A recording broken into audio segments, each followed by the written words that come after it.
Welcome to the Know Your Ship podcast, presented by eHub. I'm your host, Frank Dolce. Welcome.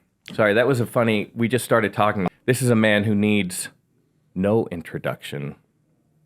The one. It's debatable. And only CFO at Cozy Earth for the past 4.5 years? Yeah, 4.5 years, almost 5 years in April. Let me just give a plug. You and I have known each other for, I don't know, a couple of years? Yeah.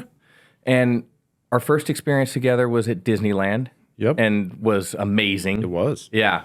And a lifelong bond was built. And ever since that time, I kept hearing about, and of course your marketing is fantastic, Cozy Earth products, mostly the sheets. And so finally one day showed up and there was a package of Cozy Earth sheets on my desk. And I'm not blowing smoke. This is absolutely the truth.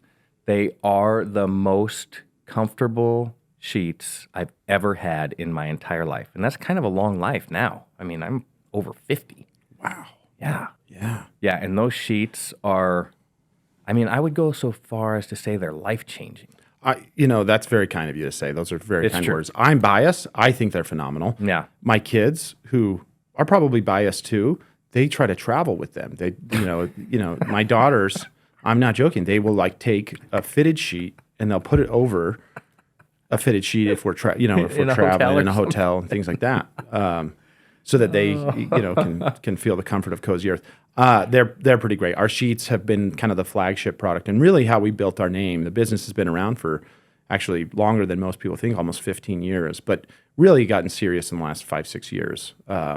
And the sheets are still the driving force of the business. And I really need to start getting into the clothing options as well. So maybe we'll talk about that off air. That's fine. But Cozy Earth is a premium product. Yeah. And a premium product comes with a price tag.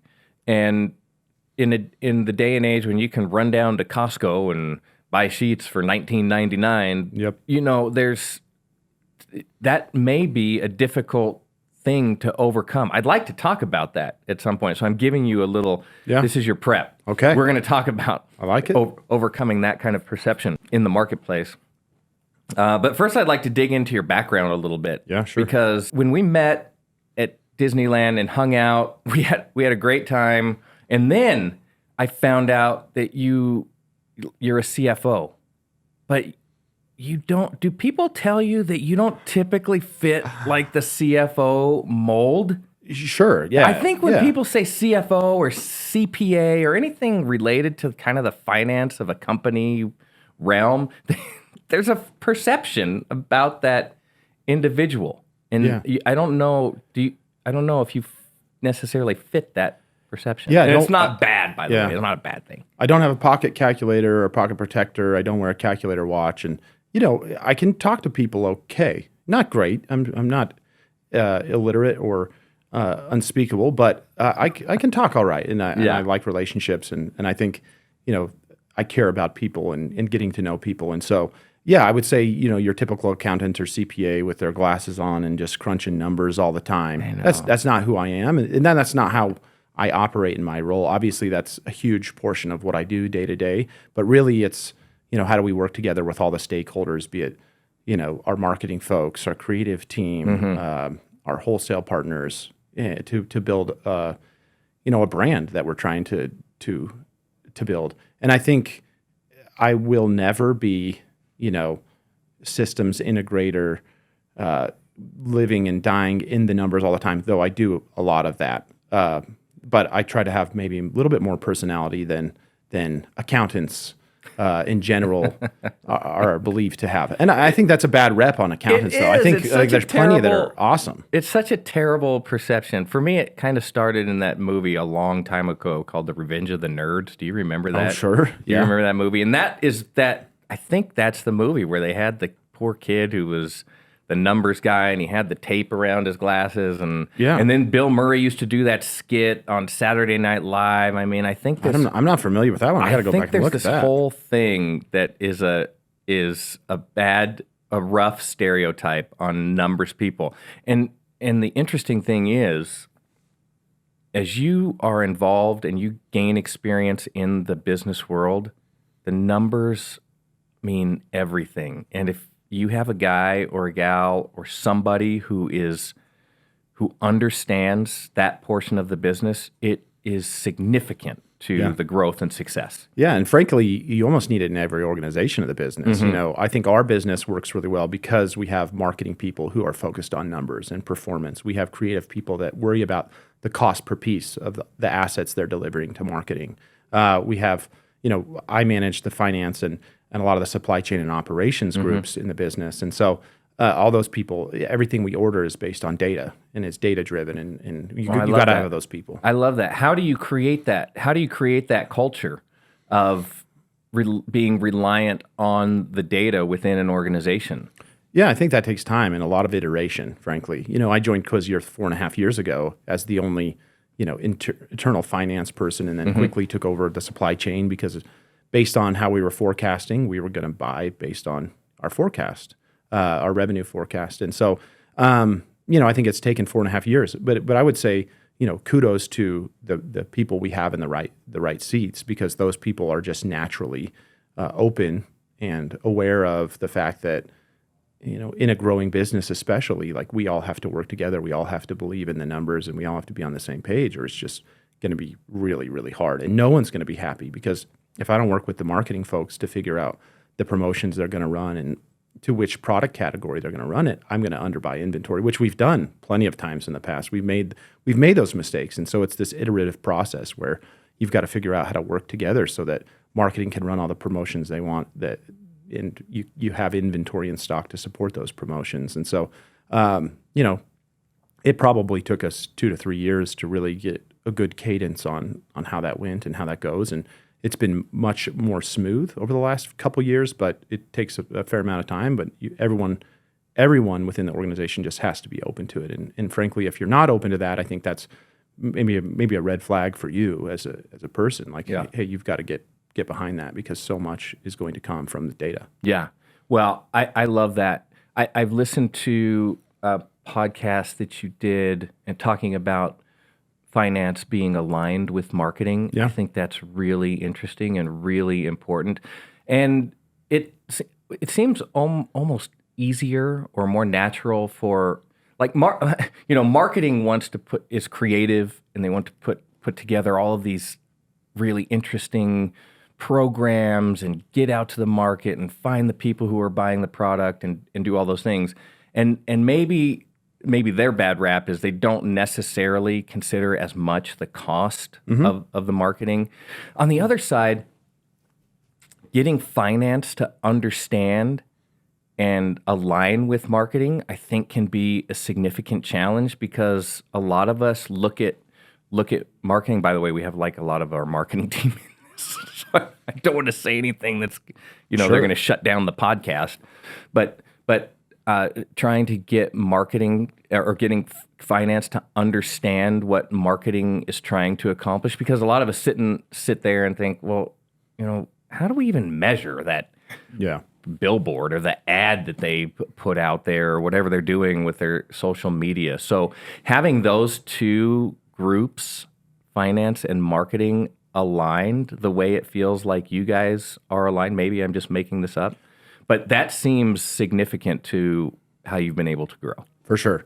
I think our approach is just this kind of almost a data science approach. You're taking the scientific method, you're creating a hypothesis, you're testing that hypothesis, and you're seeing the results and seeing how those, how the evidence of that comes forth from your experiment in a way, and then you test again and you create a new hypothesis and you go through that process. And I've had to watch a lot of YouTube videos on marketing, and frankly, within e-commerce, there's a few good groups that frankly put out a ton of incredible content that have allowed me to better understand marketing, because that is not my forte, and frankly, it is not something I ever wanted to do. I'm terrible at selling things.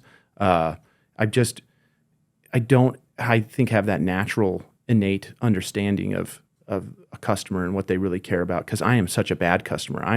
I don't care about 98% of the things in the world that most people care about. I do like Nike shoes. That's maybe from my upbringing in sports with both of my parents as coaches, and so I have affinity towards a brand. I like to golf now, so maybe it's a little Travis Matthew in there as well. Yeah. But I'm a terrible customer, and so understanding the customer and their needs is not my forte. And so I've had to spend a fair amount of time like studying marketing and trying to understand it. Well, good for you. Well, good for you. Maybe for taking if I were smarter, I wouldn't have had to do that. That demonstrates your intelligence. You don't know, and so you go and learn. I think that's fantastic. I love this concept of utilizing logic and data and science to run an organization. Like it makes so much sense. You can kind of take arguments away when you have all of that in your background. Like, this is what we spent. This is what it meant. This is how we drove revenue from that. And so we're either going to repeat that or we need to tweak it. Yeah. And that is honestly what we do every day, every week, every month, all the time. You brought up billboards as an example. You may have seen it here in the Salt Lake Valley. Yes. We've put some dollars behind billboard spend to test it out. And I think, you get a lot of questions on, well, how do you measure the impact of billboards? And we were pretty scientific about it. We created a baseline with several markets of similar size and similar demographic. And you create a baseline, okay, what are our online sales like? And then you go in and you say, hey, we have this expectation that we're going to see a certain uplift from these billboards within a 5-mile radius of all the zip codes that we have billboards in. And then you test it and you put spend out and you do it for 3 months and you go back and you say, okay, what lift did we get? How did our control markets stay the same or did they go up? What other things factor in? Because being here in Utah, there's a little bit more noise, right? We might have been on Good Things Utah one day. Yeah. And that could have, driven a fair amount of sales in a location. And so we have to try to remove the noise as much as possible, but you can see the direct effect through a geographical holdout test is what we call a geo holdout test. And you can measure the lift in an area from a certain activity. And we found enough success here that we're testing it in 2 other markets. And so once again, this is not, we didn't go, okay, one market to nationwide. It's one market. Let's try 2 other markets and see if that kind of theory, this hypothesis that we now have is if evidence is still supporting that hypothesis. And then if that is successful, we'll I guess increase the reach there. So everything that we do is kind of this iterative, data-driven, hypothesis, scientific method-driven process. Are you finding success in specific markets, specific regions of the U.S., and do you focus on those like the same way that you're going to market with the billboard campaign, I guess? Sure, yeah. So we'll measure the zip code performance across the country. We're pretty domestic based still. We have a little bit of international sales, but it is very limited. Less than 1% of the business is international. So, I think we have been so website dependent. So driving traffic to our website and growing that way, and have been very successful doing that. There's at some point diminishing returns on your ability to drive traffic profitably to your website, and so we have to expand channels a little bit. We're getting into retail for the first time, and those retail decisions where those stores are going are very much driven by which of our markets and zip codes are purchasing the most Cozy Earth, and we want to be in those markets first to see if the loyal base of customers that we've built on the website will transition to retail. And so it's a similar approach where we're taking the certain regions where we perform the best in, which right now is in Southern California, and it helps that it's close. It's a couple-hour flight. Pretty easy. West Coast. So similar mindset in a lot of ways. Our founders from Southern California, I lived out there, a fair amount of folks at Cozy Earth were out there. And so I think we feel like we know the customer there, and the customer is a strong customer for us. And so, we're very much taking the approach of, hey, with the markets that we're performing the best, which are larger markets, generally a little bit more affluent. You brought up our purchase price earlier. Sure. You're spending $300 on sheets. These better be dang good sheets, because you can go to Target and get a $49 sheet set, and they're fine.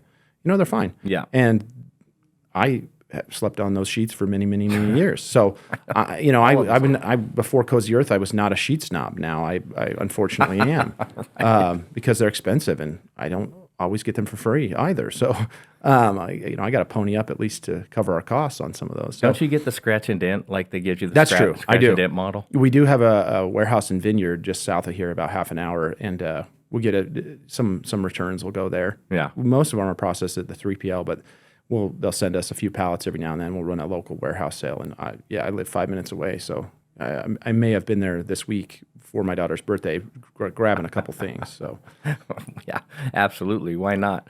How much in your role, because you're the numbers guy, you control you're like Congress, you control the purse. How much veto power do you have? yeah, I would say probably more than I utilize. We are not an organization. We as we talked with our leaders in the organization, a lot of it is like, look, be reasonable. If it makes sense, let's try it. We're very much willing to try or test a lot of different things, and so there's not often where I'm like, hey, we're not doing that anymore. A lot of times the data just makes that decision for me, and then I don't have to be the bad guy. It's like, hey, look, this didn't perform. Like, what are we doing? Relying on that data again. Yeah, and so I don't have to be the bad guy. When you have that culture of data, then the data gets to be, and it's not even bad. It's just like, hey, this is information. Great, let's use that information to make a better decision. Yeah. And so it's very rare that I'm like, no, we're not doing that. Or, hey, you need to stop. And most of the time, it's like we're getting a little loose with our going to a lot of lunches with the team, make them, the morale guy. I'm not, big like so then you lunch morale guy. You and I might have a little bit of a battle. Yeah, I mean, maybe. I don't know. Depends on how often you're going out and how much you think the company should pay for the necessities of your life. Yeah. Outside of all the salary we like is already always pay. too much. Yeah, every day is too much. We have some policies around that and generally some guardrails for people. And for the most part, people just stay in the guardrail. I hope they're broad. Like, it has to be in kind of a nice guardrail. Like, it depends on if a customer's there, depends on if there's a vendor there, those types of things. I understand getting loose, but there's like a lot of good things that happen culturally outside of the office. For sure. When we hung out in line waiting for, the Lightning McQueen ride in Disneyland, that was the basis of our relationship. For sure. And we do some fun things. I'm not saying we don't do fun things. We do some fun things. It's just my role is that guy. And I have to do and you take it seriously. I do take it seriously. As a shareholder, which I am, I have to protect all shareholders. Absolutely. So, and you know what? All shareholders need that guy. Yeah. We want you on that wall. You need me on that wall. We need you on that wall. When was the last time you vetoed something? Oh, I don't know. And was it controversial? Well, you probably. So we used to do weekly lunches where we cater in food and Oh no. we moved to monthly lunches. I know you might not want to start this here because we do weekly lunch. We do a weekly lunch on Mondays. That's great. You guys have probably phenomenal margins. Consumer product goods margins are thin, so you gotta watch those costs. Yes. Let's blame it on the margins. I think that's fantastic. Yeah. No. So that Okay, we so did go from weekly lunches to monthly lunches for the whole team.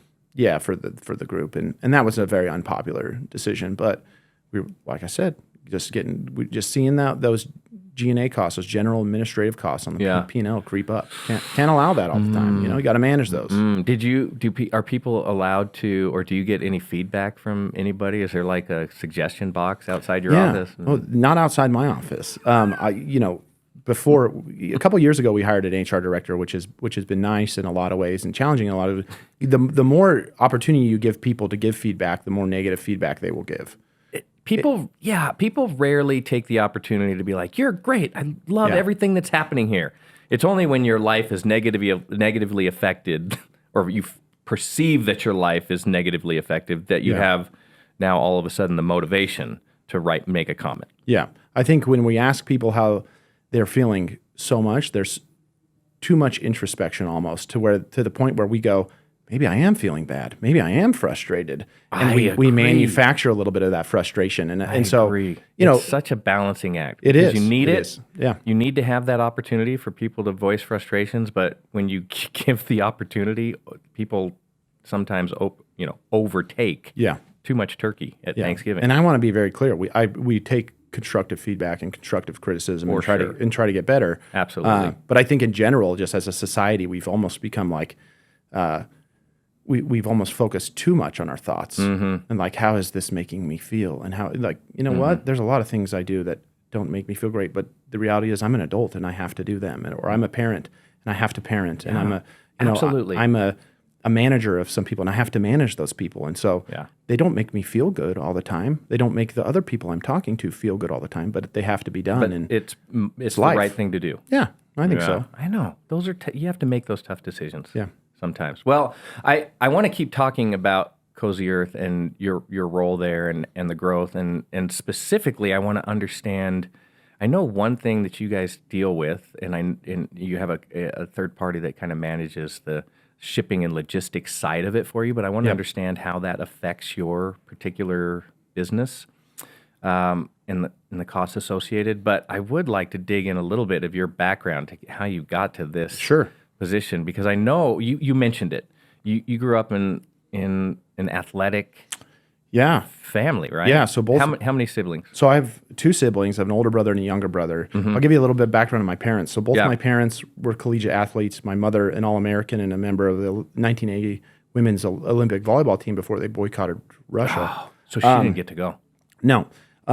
She's a member of the BYU Hall of Fame. She grew up on a dairy farm in southeastern Arizona in the middle of nowhere. They still have the farm today. I'm going there for Thanksgiving, actually. My grandmother's getting a little older, so we're going out to visit her for Thanksgiving. Hardworking gal. My mom's a hardworking gal. Learned it from her family. Grew up, was the first woman to actually receive a scholarship at BYU after Title IX. And so pretty cool, really neat lady, special lady. She got into coaching after playing, won a national championship at the junior college level, and then was a coach. My dad, football player, he actually was he played junior college and then went to Utah, broke a vertebrae in his spine, had that fused, transferred to Oregon and played basketball. So good athlete as well. He got into coaching football after the fact. And my parents met while coaching at UNLV. They were both, my mother was the women's volleyball coach. My dad was a football coach. They got married there. My brother was born there, moved up to Idaho. My mom took a job at Washington State. My dad at the University of Idaho. They're like half hour apart. Not far apart. Yeah, Pullman and Moscow. Yep. I was born in Pullman, lived in Moscow. So we moved a fair amount when I was really little, just as you do in the coaching world. You take the next best opportunity, or you get fired and you got to find a new opportunity. Yeah. It's like being a military family. Almost. Yeah, you move around a little bit. He took a job at San Diego State. My mom was helping with the national team in San Diego. And so he was the defensive coordinator there. So we spent until I was 6 or 7 in San Diego. They got fired. And he had joined. Who was that? Wait, when was that? This is 94. Yeah, who was do you remember who the head coach was then at San Diego State? If someone said his name, I'd be able to tell. But a good team. No. Good players. Marshall Falk was there during that time. That's what I'm saying. In the early 90s, Marshall Falk. It wasn't Tom Kraft. Doesn't sound right. No, he was after. I can't remember. Anyway, that doesn't matter. Yeah. Doesn't matter. So that staff got. So that staff got fired. My dad, in the interim, my mother was a member of the Church of Jesus Christ of Latter-day Saints. We'll refer to them as Mormon at this point. My dad had joined the Mormon Church when we were living in San Diego. Okay. And so he gets fired from there. Wants to go to BYU, gets a job working on Lavelle's staff in '94 at BYU, and then my mom took an assistant volleyball job with Elaine Michaelis, who had been the head women's volleyball coach for a long time. So that was the environment I was raised in, where sports were everything. The theater, not a huge part of my life. Singing, other than at church, you didn't do it. You don't want to hear me sing now. You sure? I'm sure. Yeah. So I wouldn't say I was super well-rounded. My childhood was very much just sports, and after school you went to BYU and you hung out, and that's what I did. And so it was awesome. Were both of your parents coaching there at the time? At the same time, yeah. Your dad was on the football staff, your mom's on the volleyball staff. Yep. Okay. Yep. So both of them are coaching at the same time. That's the environment I grew up in. So sports are my life. My dad bred me. I'm 6'5", 230. My dad bred me to play quarterback. That's all he wanted me to do. Kind of like a Todd Marinovich deal. I just didn't like it though. Wait, you didn't like playing quarterback? Or I you didn't like football in general. I was kind of a wuss, actually. Like that's I think like when you're you not look a wuss back, if you don't like football. No, but no, like that's why I didn't like it though. It was like hard. So like I grew up and I'd spend a couple weeks at BYU's camp every year, and I'd go out of state and do some football camps, and I was good athlete, can sling the ball a little bit, had a lot of success, pre ninth grade year. I just got tired of it. It was like I could tell you anything about a defense at age 11, I just got real tired of it. And I was getting better at basketball, and so basketball was fun, and you traveled all over the country to play the really incredible teams, and you had coaches of nationally known programs that would come watch your games, not to watch you, but to watch the people you were playing. But it was still, it was fun. And I could go to Hell Week, or I could go to the AAU National Championship in Florida for basketball. And I can promise you I didn't choose Hell Week. And so I stopped playing my sophomore year. Break my dad's heart. He'll still razz me about it. Because, relative to my size, football, I have a better body for football. I'm a dime a dozen in basketball. He's 6'5" white dude in basketball, of which I had some good success in high school and then college. How would you measure your athleticism? I mean, are you an elite athlete?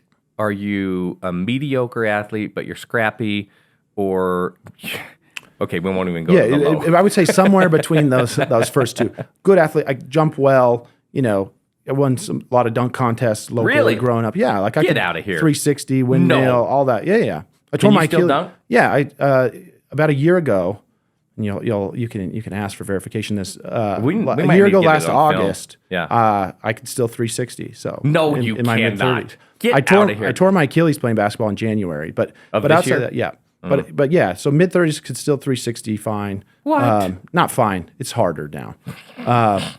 I started playing basketball again a couple weeks ago, and I can dunk again, but not really. So like good athlete, good hand, like wow, most sports things. But let me tell you what that doesn't do for your life. Anything that productive, like being good at sports, is cool when you're 15 and 20, but like when you're 35, 38.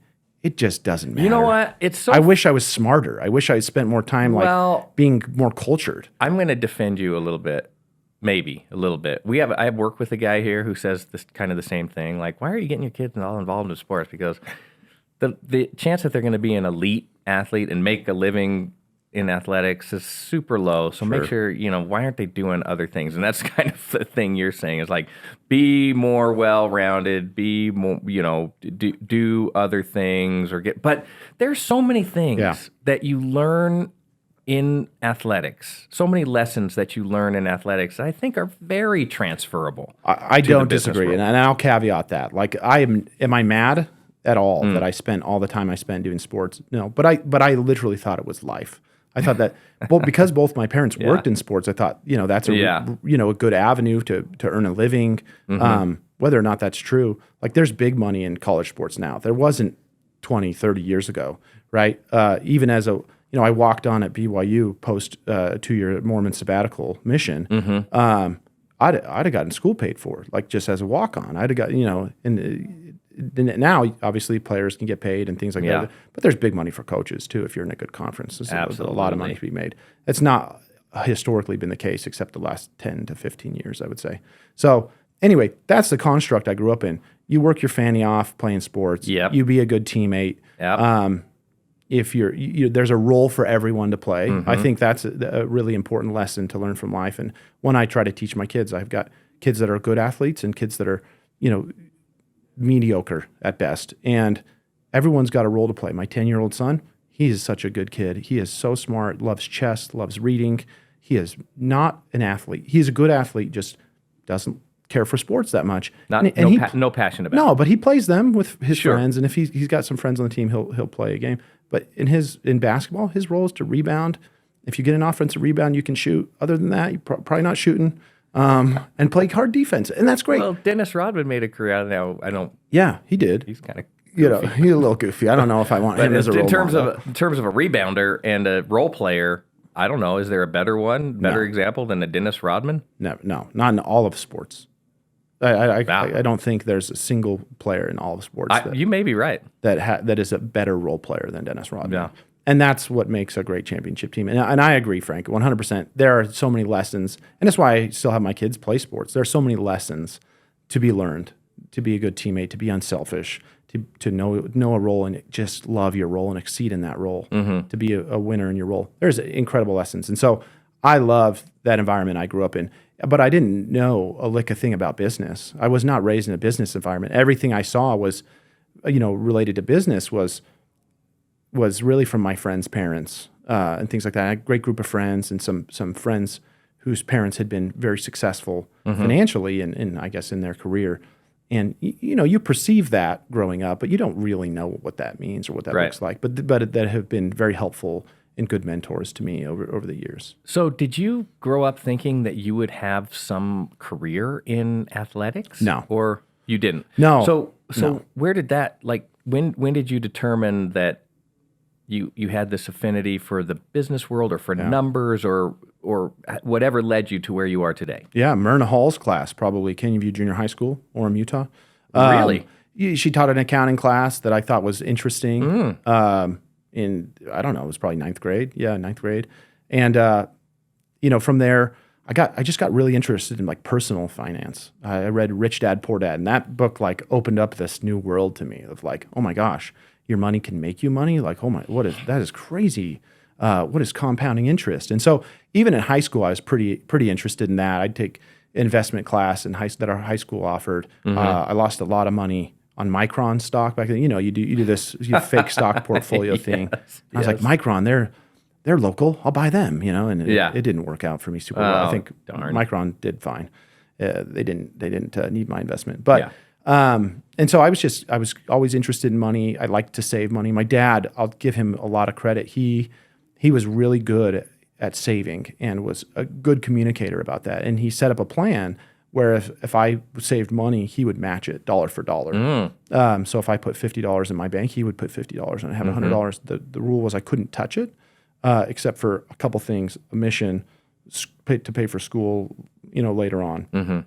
Or things like that. And so I really, I came home from my mission for my church, and I had a few $1,000, which it seemed like a lot of money to me at the time. Absolutely. And so he kind of instilled this like, hey, live below your means, spend less than you make, always save a good portion of what you make. And so my parents were good role models that way, and they practiced what they preached. They did the same thing. And so, my childhood was a little bit crazy. I had a brother, my older brother had some significant drug problems. And so while my parents are both working and both trying to, maintain and grow their careers, they're having to deal with some of the challenges at home. And that persisted for about 10 years. And he's been sober now for, 15 years probably. Wow. So kudos to him for making it through and being alive. But my childhood was sports, dealing with the chaos of having, that situation in my life and having to develop some resilience and some self-sufficiency from that. But also, having, a lot of decent role models of how to be a productive, contributing citizen. So not to dig into it too much, but you mentioned it and developing things like resilience and grit and having to manage that relationship with your older brother. How did that manifest itself, and how did you manage all of that? I think there was a lot of resentment for a lot of years. I think I was probably 13 when he really got into the drugs pretty heavily, and it was hard drugs, heroin, cocaine, heavy drugs. Where are you living at this point? We're living in Orem. Okay. So I grew up in Orem for the most part. My parents both working at BYU, and BYU was very supportive and was aware of the situation. And sometimes my mom would have to leave a little early, whereas coaching is a very demanding profession. And it definitely had an impact on my mom's career, probably a little bit more than my dad's. But yeah, so my brother, I'll say that he is incredible. He is awesome. There were 10 really, really hard years. And then when you look at a whole lifetime, I think some decisions he made at a young age that have affected his life in a very significant way. And he's had a hard life. But he's got 3 awesome kids that love him, and he's a great dad, and he works hard, and he's a super incredible. At the time, when you're 13, you're selfish. You just care about yourself. And Sure. so you realize, like, this guy is making my life harder. I don't like it. He steals the stuff that I want and he sells it. to pay for drugs, or, I'm embarrassed to have friends over because, you just don't know what that's going to be like. Is he going to come out of the bathroom high and acting kind of crazy? And so there's some challenges, but the reality is, like, everyone's got problems, and everyone grows up with problems, and you just have to be able to embrace them a little bit and figure out how to figure it out, because no one expects that. No parent expects that, especially growing up in Happy Valley, Orem, Utah, Provo, Utah. But it was a real thing, and I think, you develop a bit of callous, to that, and we, I think, as a family, became stronger in a lot of ways. Like, there's embarrassing things, police at your house from time to time. Your brother's in and out of either juvie or actual jail as he got older. That sucks. It's hard. And so I have a lot of empathy for parents and siblings that are dealing with that kind of stuff. And I think a lot of that empathy has derived from that life experience. But, you realize, I think too, like, how important your daily decisions are. Like, he is a phenomenal role model to me in a terrible way. He is a perfect role model of frankly, what I did not want to be. Right. That's such a great way to put it. And so it took me a long time, years, to come to that perspective. But the reality is, I lived my life differently because I saw him live his life the way he did. And I knew I didn't want that. I knew that was not for me. Yeah. And so it has never even been an issue for me in my life that I would even think about considering a lot of those things. And I think to some extent to my friends as well, they saw that. I had a pretty good group of close friends, probably 10 of us, and they all saw, how it affected his life. And hopefully, they learned those things from it as well. And it seems like they have. So, the tough life situation. But, some people have a parent that passes away, a sibling that passes away, things that are much worse than I ever dealt with. And those things are harder. This was something we dealt with, that we managed, that we worked through together as a family. I think in a lot of ways it was incredibly difficult on my parents, in ways I didn't see. They ended up divorcing shortly after kind of we all got out of the house. I think this aspect of life took a huge toll on them. That was hard. Yeah. They've since actually remarried each other, which is cool, and they live down the street from me. So they Wait a second. Let me just rewind this. Okay, so your parents go through this decade of challenge, obstacle. I don't know what the correct way to put that is, which can be very, very difficult on relationships. Yep. And then they separated. Yep. And now have gotten back together. Yeah. Oh, it's what a honestly, story. it's awesome now. That sounds like a movie script. Yeah, a little bit. And I think there was a 10-year period where, like, oh man, just a little bit of like anxiety about holidays and things like that that you go through. And but now they remarried. I don't even know, 3.5 years ago. Amazing. Yeah, and so it's honestly it's awesome. So your experience in all of that, would it be fair to say that you feel like, I don't know, a better person, or a person who I like when you said you have empathy. Is that something that you developed as a result of that experience, overcoming that obstacle, having a family work through something that's terribly difficult for people to manage? For sure. I have become a better person from that experience. There's no doubt in my mind. I have, it has taken work for sure. And a lot of it you don't even know. It's just happening. Life sometimes happens to you, especially when you're young. You have a lot more control as you get older. But when you're young, life kind of happens, and you don't realize how much impact you can have by your daily decisions at that young of an age. And so, better person now, more empathy. It created, I think, this thing with me.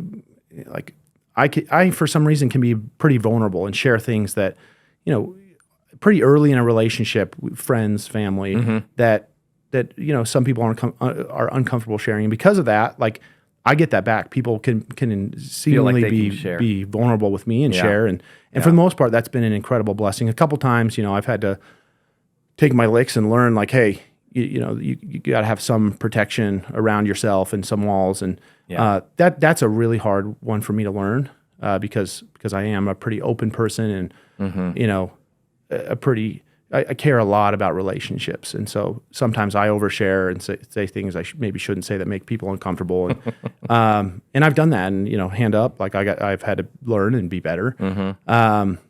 But yeah, there's I think so many more beneficial things that have come into my life from that experience. My relationship with my brother is phenomenal now. That's amazing. There was a long Good time for you. where it was terrible. Yeah. And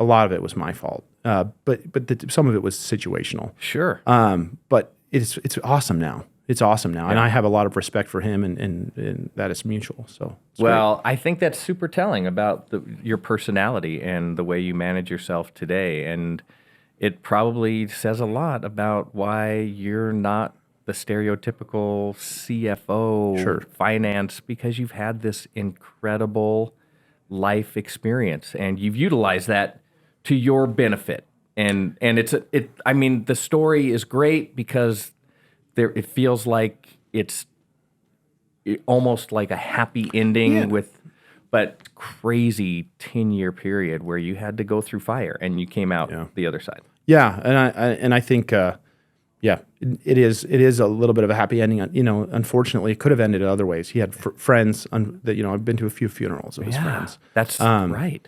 And so we I don't want to say we're the exception, but far too often there's another side of that story. Yeah. And so I think as a family unit feel very fortunate, very blessed that it has played out the way it has. Well, it is. It's an amazing story. Okay. Let's move on to now. You have this affinity for numbers, and I think it's interesting. Like you didn't think you had a career in athletics, even though you grew up in this family of athletics. So, did you just keep building on that love of the numbers and kind of this thing about your personal finance and investing? And I thought I was going to be a financial advisor. That's what I thought I wanted to do, like personal financial advisor, wealth manager. At a probably abnormally young age, probably 16, I'm thinking about Roth IRAs. I'm thinking about how do I get money in a Roth IRA? And then I'm thinking about how do I self-direct this Roth IRA, which even now has allowed me to do some, but weird things that 16-year-olds probably aren't thinking about. And I'd mentioned this, but I had some friends, families who were successful, and I had some conversations with their parents, and I found this consistent theme, like they either did finance or accounting or something like that. And as I kind of thought about what I wanted to do, I said, accounting would be a really good base. Even for a wealth manager, I can read financial statements. So if I'm making investments, I can understand financial statements and advise clients or things like that. And so, I kind of knew at an early age, I thought I was going to be more of a wealth manager, financial advisor, get into the accounting program at BYU, and great program, get more and more into it, and just develop a love for financial statement. As weird as that sounds, but it just fascinates me.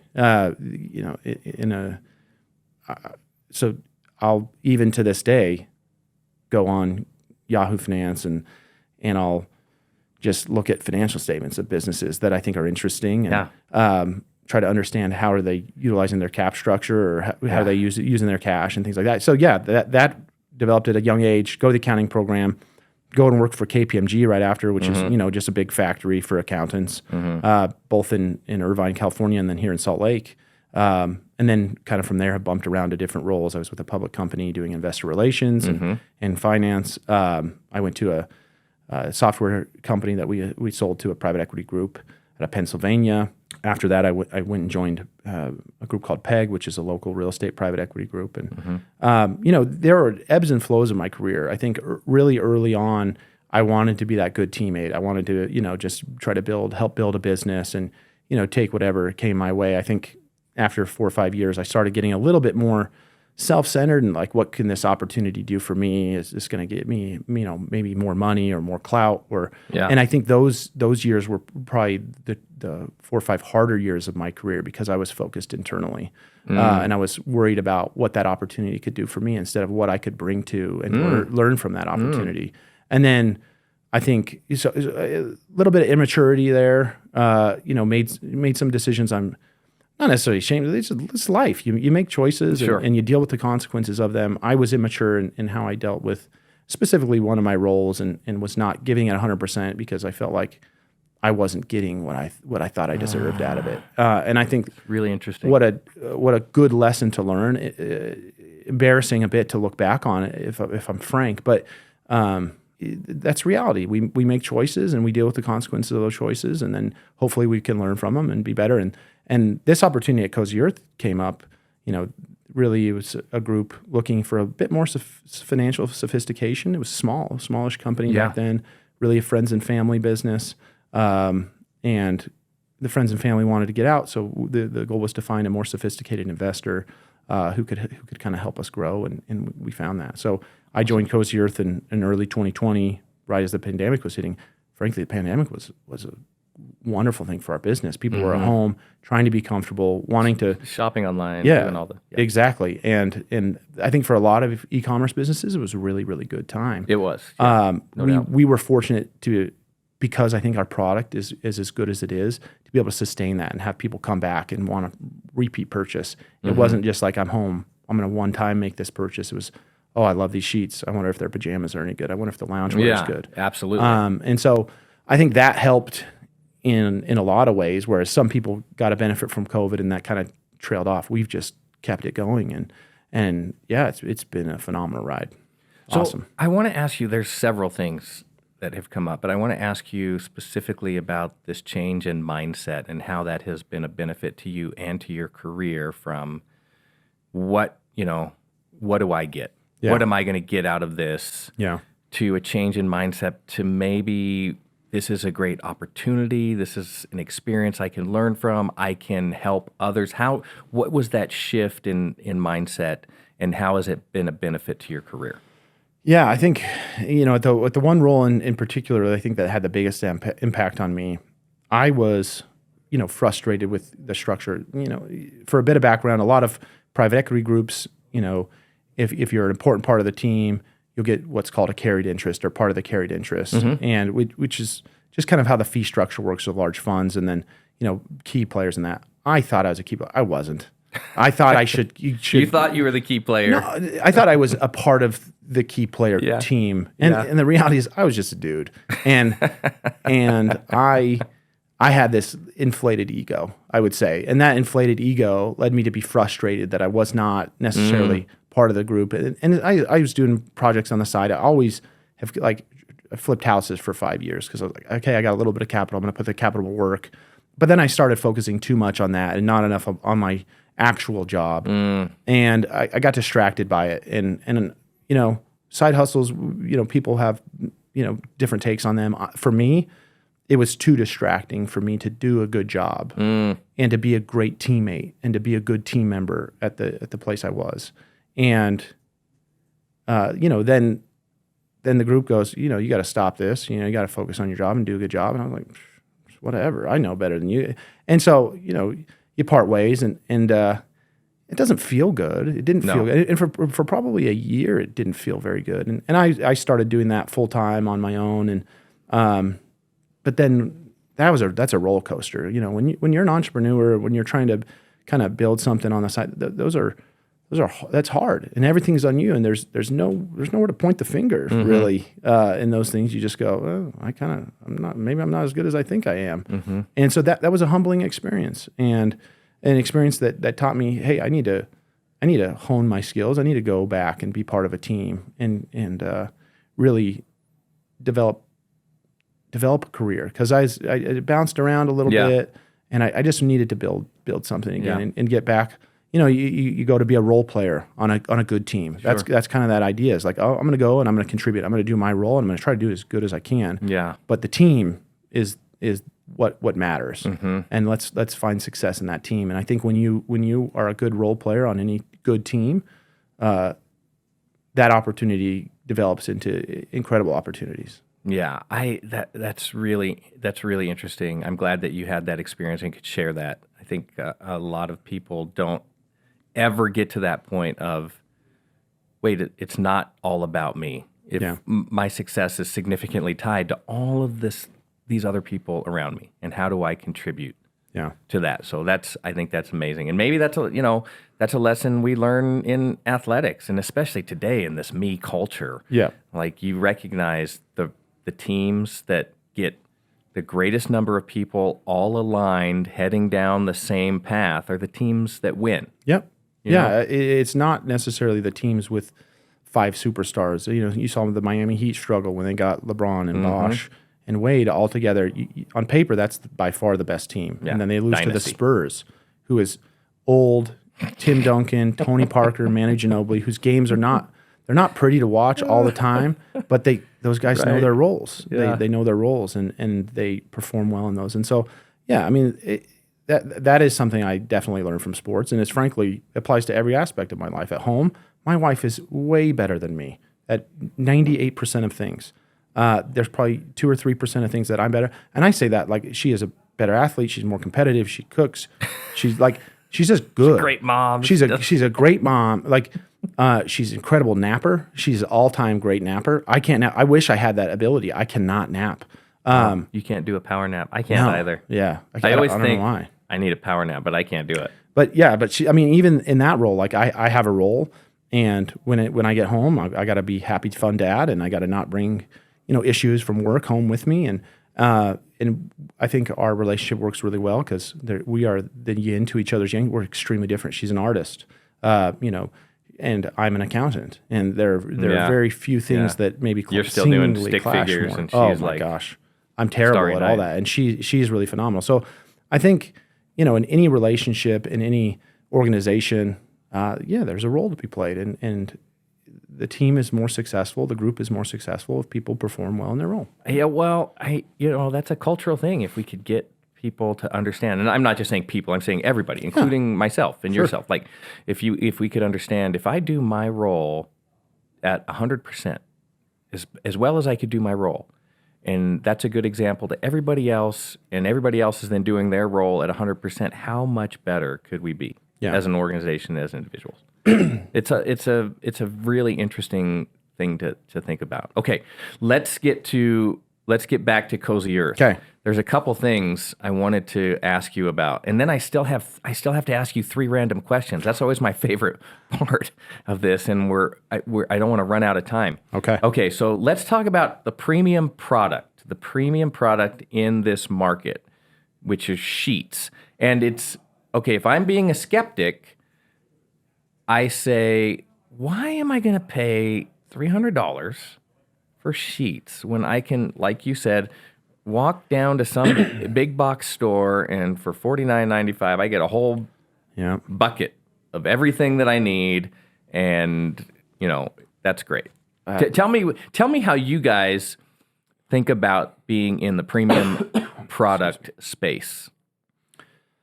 So, being in the premium space, I think first of all, if you're going to play in the space, you better have a premium product. You cannot sell something for a premium price and then have the customer get it and be disappointed or feel like I've overpaid for this. You brought it up earlier. I would say to the skeptic, try it. We got 100-night sleep guarantee.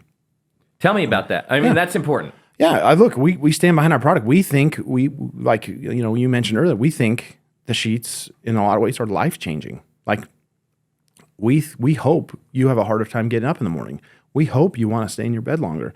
We hope that you find that the sheets are well worth it, and that you would have paid more had you known how good they are.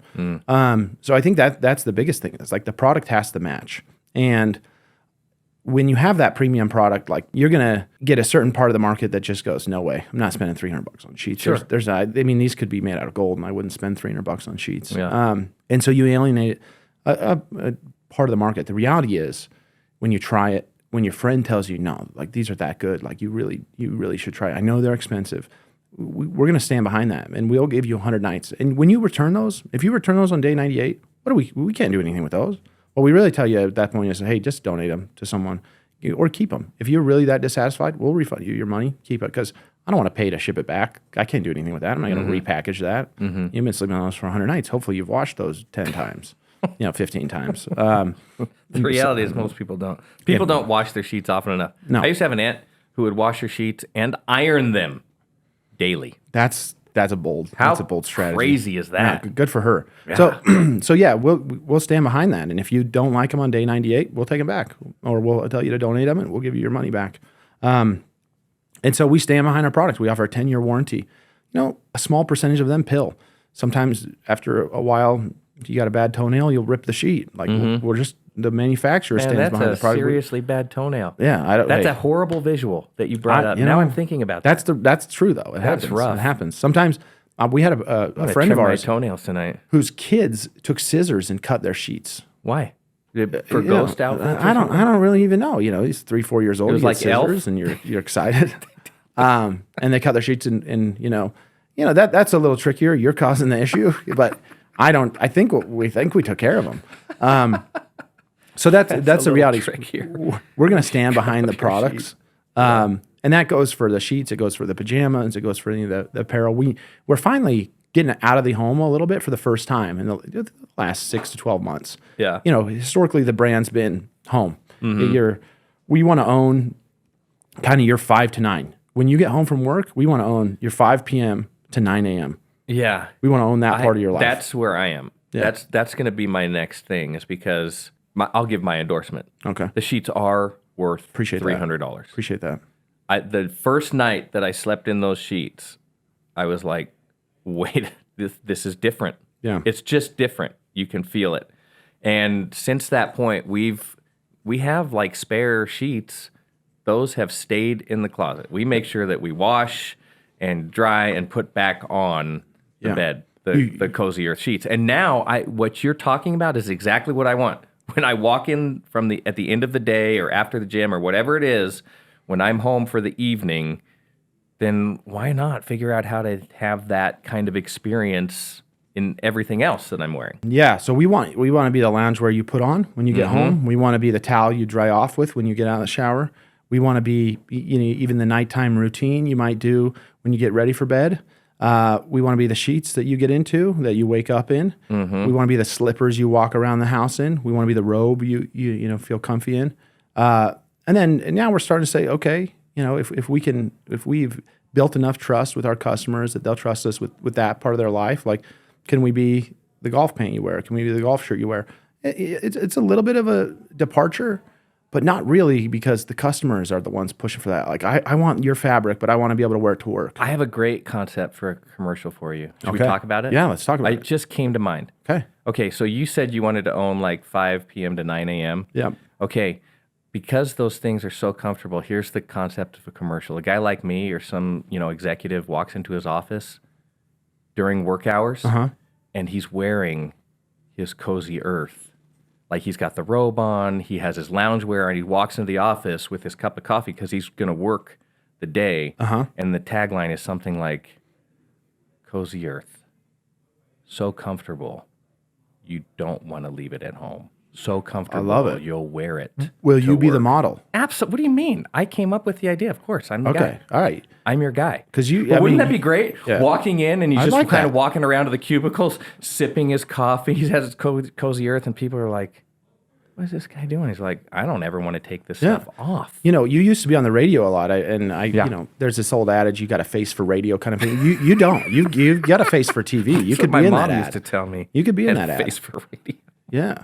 I think you'd be good. Yeah. At least I'm going to be one of the guys in the cubicles. Like, what? Why is this guy? What's this wearing guy a robe? doing? Why is he wearing a robe to the office? No, I like it. I like where you're going with this. Yeah. Yeah. Well, people say that I'm, like a kind of a Swiss Army knife. Yeah. I do it all. So Oh, I just really? came up with that marketing concept right there. Oh, wow. And That's impressive. I'm giving it to you. Yeah. I'm gifting it to you. But I Take- want to take note, all those out there. Yeah, listen right. to Frank's the Swiss Army knife. Well, this guy knows his stuff. I think I think you're right. I love your challenge of just try it. You have to try it. Yeah. Because you could say all the stuff you want about, well, it's $300, it's this, it's that, whatever. Until you try it, you just don't know. You have to have the experience. Yeah, and that's why we're trying to become more of an experiential brand. We're trying to do retail stores. We have 3 opening up in Southern California early next year. we're trying to get more into the places you're shopping every day, so you can touch, so you can feel, so you can know, like, oh my gosh, I do need this in my life. I got to try this. Yeah. Because without that, it's got to be word of mouth. Or some good marketing tactic, or Frank in a commercial. To tell Yes, you. wearing his robe to work. I'm going to do that. Okay. Tell me about the logistics side. Yeah. Because that is significant. And you mentioned it earlier in our talk where you were saying, hey, sometimes we've run a marketing program. We didn't have enough stuff ordered, and we sold out or whatever it was. We lost sales because of that. So there's that part of it, making sure that you have enough on hand. But then there's the part about getting it to the consumer, and not only getting it to the consumer, but getting it to the consumer in a way that demonstrates the quality of Cozy Earth. So how do you think about all of those things? Yeah, that's a tricky part of the business. I think for any business, logistics is a huge piece. So, we have manufacturers in different parts of the world.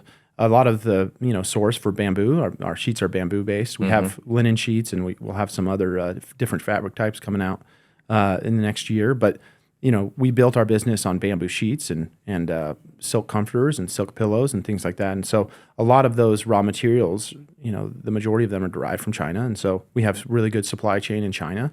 And that starts our founder and CEO. He speaks Mandarin, and so he goes over there and deals directly with the factories, which is awesome for us. So he can know the supply chain and try to be responsible about it. I think anytime you're in consumer goods, if you say you're super sustainable, I think that's a bit of a misnomer. Bamboo is a very sustainable source of material.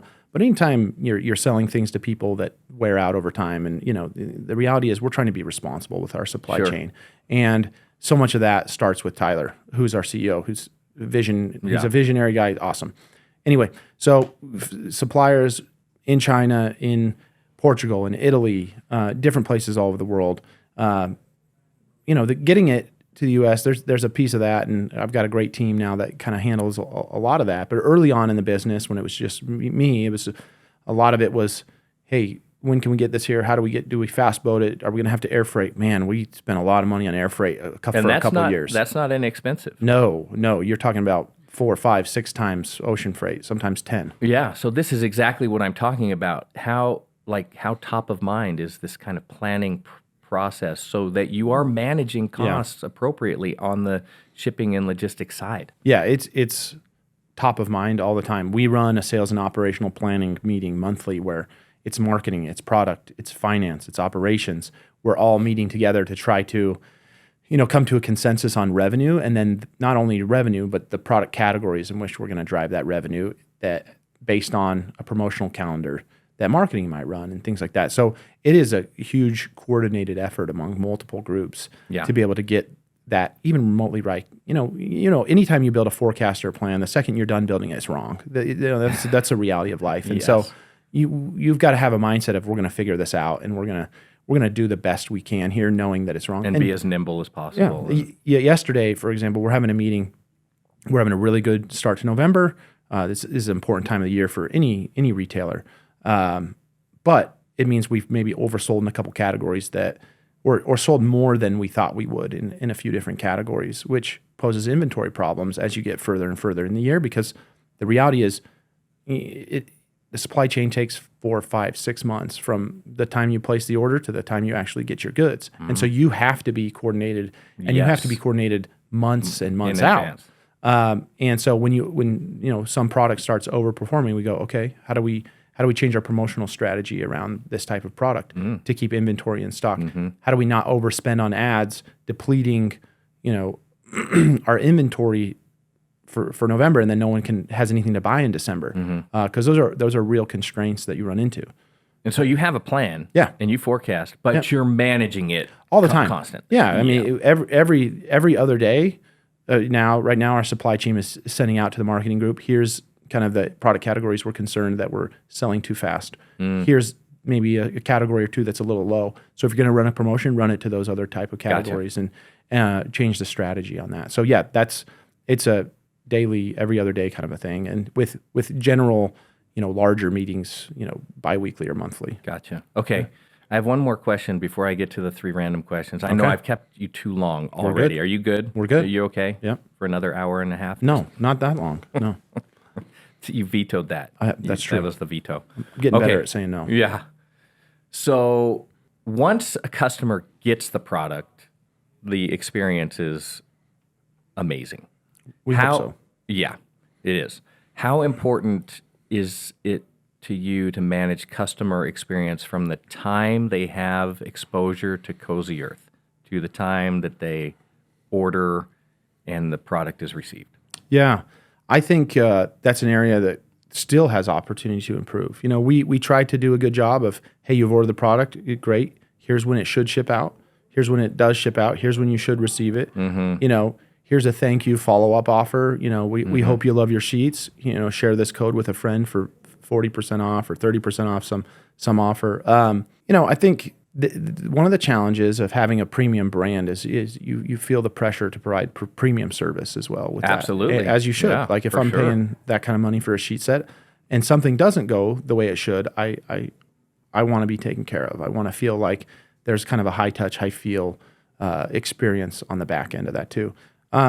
That's a difficult balance to manage, if I'm honest, especially in my role where, okay, we've got to manage costs a little bit. I can't have people just sitting, waiting for people to call in all the time or waiting for people to chat in. Yeah. I've got to kind of manage Yeah. the demand for customer service needs, but also, if you can get out and over communicate to the customer, hopefully, you're avoiding those calls, Taking care of some of the and you're issues. avoiding those chats, and you're avoiding the questions of where's my package. Yeah. There was a time where probably 40% of reach outs, where's my order, and so we've gotten better, and there's still opportunity to improve that process of you place the order until you get it. What does that look like? How well are we communicating that? Do you know what you should? Do you have your tracking number? Do you have that? Are you getting the email? Do you get a text? That's an important part of not only managing the customer experience aspect of it and hoping that customer has a phenomenal experience with your brand, but also managing the costs related to servicing the customer after the fact. Because if you can over communicate or communicate appropriately, you can avoid some of those costs on the back end. It's hard. It's a balance that we're not great at. We're trying to get better at all the time, though. Yeah. But that experience is critical. Oh, it's critical. And if you have an issue, we try to be as lenient as possible. Like we want you to go after the fact. Like, look, that transaction didn't work out, but I would order from them again because they made it easy. They made me feel good. Yeah. We fail at that, like every company does, Sure. more than we'd like to. But I think we're getting better, and I think we're seeing that with how often customers are coming back and buying again. Typically, what type of response do you get from your customer? Our customers in general and people in general are just good people trying to solve a problem. And so if we're helpful in helping them solve that problem, they're great. Every now and then you get someone who's having a Sure. bad day. We all have bad days. Yeah. There are things that I get frustrated with today that I would have been fine with yesterday or vice versa. And so sometimes you catch people on a bad day and I say this a lot, but hopefully you're not judging that person by their worst moment or your worst interaction with them. And I hope the customer can maybe have that mentality towards us. If they didn't have a great interaction, if they didn't have a great experience, that's not who we are. That's not who we want to be. And for sure we can do better. But we want, customers are great. People are generally very good people. And I think they're just trying to solve a problem or get their money back or wonder where their package is or, they didn't get the socks they ordered with their sheet set. And they're like, hey, where are they? Well, that's our fault. Let's send those out to you and we'll refund you the money. So sorry for the hassle. Sure.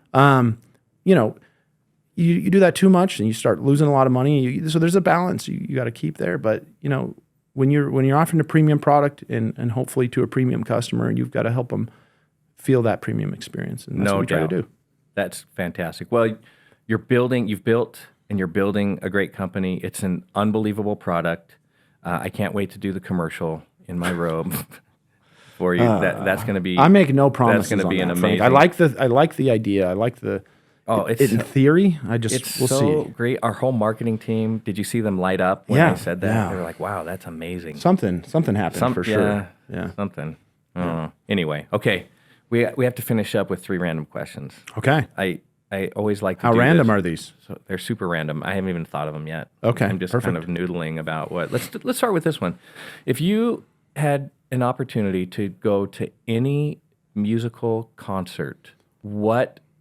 And I'm gonna even say this could be people, artists who are not even with us anymore. Yeah. Okay. Any musical concert in the history of music, which concert would you attend? Yeah. It would either be Queen with Freddie Mercury alive. So maybe like 80s Queen. Really? Or Okay. it would That's be a good one. a combined concert, which used to happen with Yeah. Elton John and Billy Joel. Big fans of theirs. So those are a couple. Billy Joel and Elton John used to do combined concert? They used to tour together sometimes. Yeah. Really? Yeah. I think so, at least. This is what I've heard. So if I'm speaking incorrectly here, it is my fault. I was 97% sure that you were going to say Taylor Swift. No, I don't have an affinity for a lot of modern music or modern like ideas. Frankly, I would be fine. I think if social media did not exist. I'm just probably a little bit old school. Taylor Swift. My kids listen to Taylor Swift. Sure. They went to she made a movie about her tours. My kids went to that. You did? Yeah. That thing. Then I don't know, Eras tour. I think she did a movie. I know she did a movie on it because my kids went with my wife. Yeah, not that's good. a big Garth Brooks guy, but I've been to a few of his shows. I and so have those as well. Those are great. Foreigner, a big Foreigner guy. Been to one of their shows. Willie Nelson? Oh, yeah. Unbelievable. Yeah, concert. I'd probably be more into like older music. Queen and Billy Joel, Elton John. Those are iconic. Okay, so those are good. Okay. That's really good. Okay, what is more likely to happen in the state of Utah, because we're in Utah? Yeah. Okay, the Utah Jazz win an NBA championship. Oh.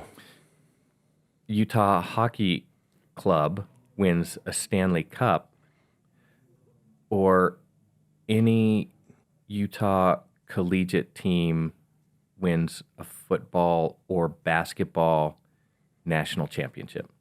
Which is more likely to happen out of those scenarios? Does like a Division II championship at Weber State count as a national championship?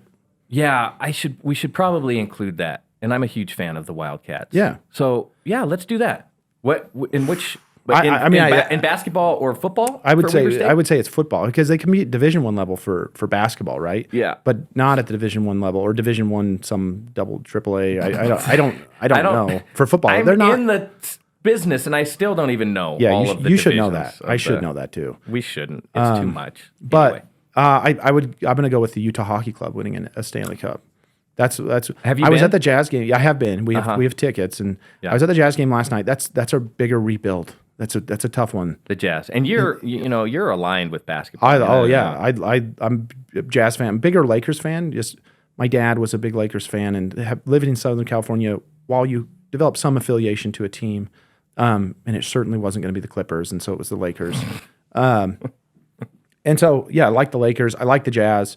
I think Ryan's doing a great job for the state, bringing in the hockey team. I think the hockey team is closer than the basketball team there. BYU's 9-0. They may make the playoff this year. They may lose a game or two down the stretch. I don't know. I would have probably said Utah. I think this has been a challenging year for them, and depending on what happens with Witt long term, you could see some turnover with players there a lot, especially given the transfer portal and NIL era. And so I think that's pretty tough. And I'm a realist. Like, I love BYU. Mm-hmm. They're not going to win a national championship. Like we could make the playoff, and I think we would lose by a lot to some of those good teams. In the football scenario. And I love Kalani, and I love Jay, and I love half the staff played for my dad, and I really like them all. Yeah. But I think that's the reality, and I think I would have said Utah, probably winning the national championship in football, being but I think they're going to face some challenges after this year. They are. And I know some of the guys on that staff, and I think they're great. Absolutely. And BYU basketball, it's going to be really hard to sustain the level of recruitment at the dollars you have to spend for recruits in basketball. So if they put a salary cap on some of the sports and things like that they're proposing, we'll see. it's crazy. The way that it's been wild.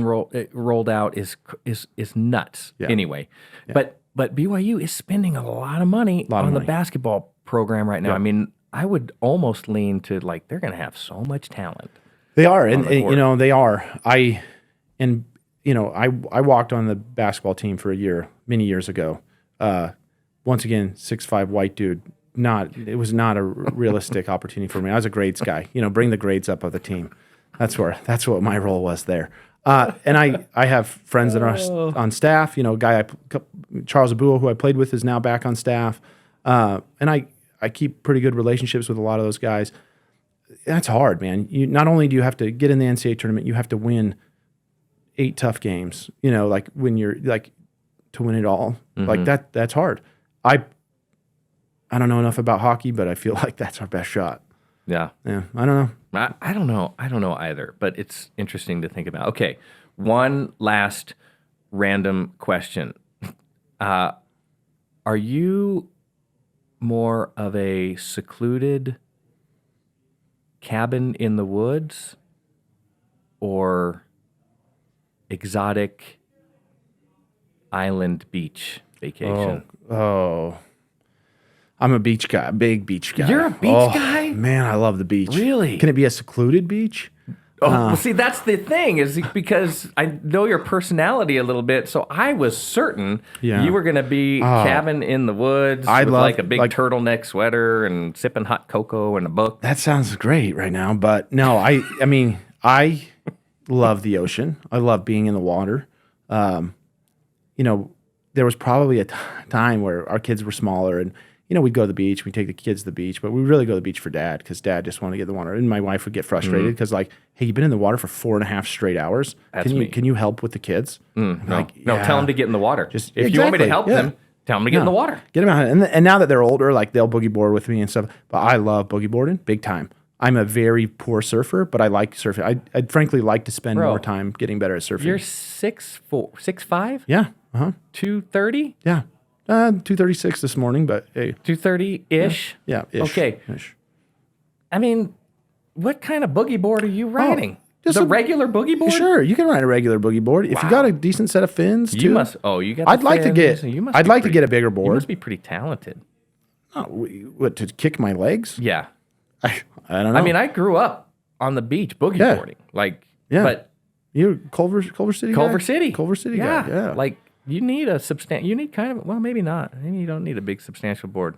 I could see you, but you know what I could see you doing? I would like a bigger board than I have. Yeah. I could see you like, not huge wave, but medium wave, like longboard. Oh, that seems to fit you with like these big old long board shorts. And when I surf it is a longboard. Yeah. We travel a little bit with the kids, and so there's a couple spots that we like to go, and then I'll surf, and I'll get the kids up on some rollers, and then I'll get up. And I am not a good surfer at all, but I just like the water a lot, and I think water guy. If I could spend more time surfing, I'd like to get better at that. But big boogie board, challenging in Utah. Yeah, it's challenging in Utah. You got to go somewhere else. Yeah, we ought to get someone to put in one of those. The surf simulator. You know a lot of people. We both. Let's put that. We'll put that on our list for next time. Tanner Lamb, you've been fantastic. This has been super insightful. I love all of the experience that you've had in life and how you've translated that into this successful career. And I think the sky is the limit. Like the path for you, unlimited. I hope you'll just. Wow. I hope you'll just kind of keep some of us around when you rise to the highest of heights. That was very kind of you. I appreciate you, all the kind words. It's hard to stay humble when you got guys like Frank in your corner cheering you on. But thank you. It's been great to be here. I've appreciated our friendship and looking forward to what the future holds. We're gonna go get some Mexican food soon. I love it. There he is, Tanner Lamb, CFO of Cozy Earth. Thank you. Appreciate it. Thank you for listening to the Know Your Ship podcast presented by eHub. Don't forget to subscribe and leave a review.